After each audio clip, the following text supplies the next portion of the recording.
Hi, I'm Linda Clem. I'm the Chief Nursing Officer here at KSB, and I'm here with Heather Smith, our infection preventionist, who's our expert in the flu and the common cold. So Heather, can you explain to us why it's so important to get the flu vaccine? Absolutely. It's important to get the flu vaccine because it's the number one most preventable infection out there. And so if we are able to get everybody vaccinated, it helps protect those that cannot be vaccinated. Right, so how does the vaccine work, and why do I have to get it every year? So the vaccine works after the injection. You receive an injection, and then after that injection, it takes about 2 weeks for it to truly kick in and for your body to build up protection with antibodies against the flu virus. And each of the flu vaccines are made to do something a little bit different in the sense of one is for someone with an egg allergy, which is also known as our flu block. And all of them involve syringes here.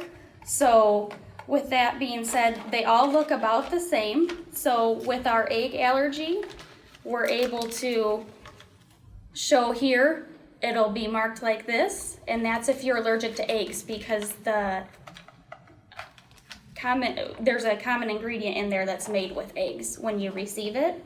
And then we also have a high dose flu vaccine, and that's for patients 65 and older. And then we have our flu zone, which is a type of regular flu vaccine that's acceptable for children 6 months of age and older. And that looks like this one here. So who should get the flu vaccine? Is there a vulnerable population that we should be worried about?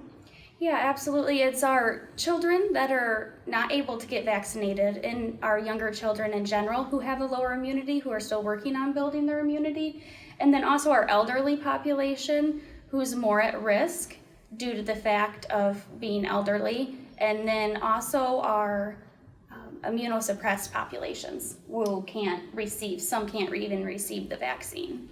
Okay. Now, is it too late to get the vaccine this year? No, it's never too late. The CDC will tell you it's never too late to get the vaccine. Although it does take 2 weeks to work, they still recommend getting it. So what is the CDC predicting for the flu season this year? So the CDC always proceeds with caution about releasing information on the flu season, only due to the fact that they want to give the most accurate information, and it's hard to give that until flu season gets somewhat into a full swing.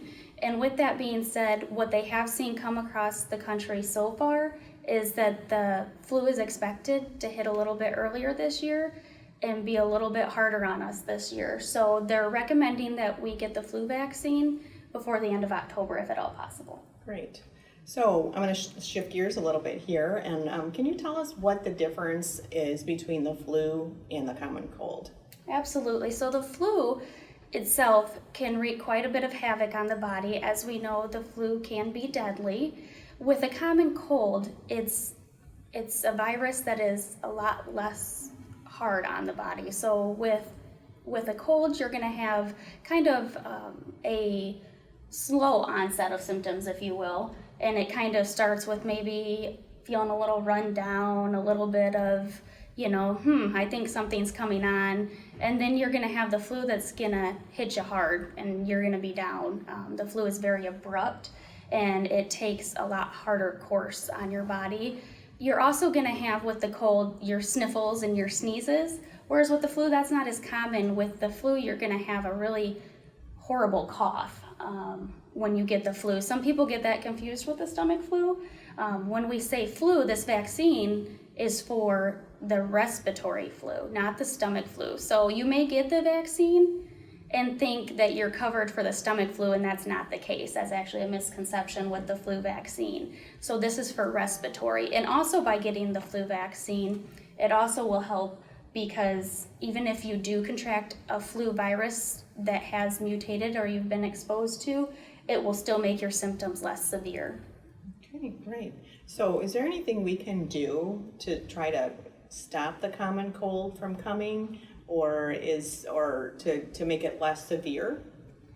So unfortunately, the thing we can do to prevent the spread of the cold is washing our hands, but unfortunately we can't do anything to stop the cold itself.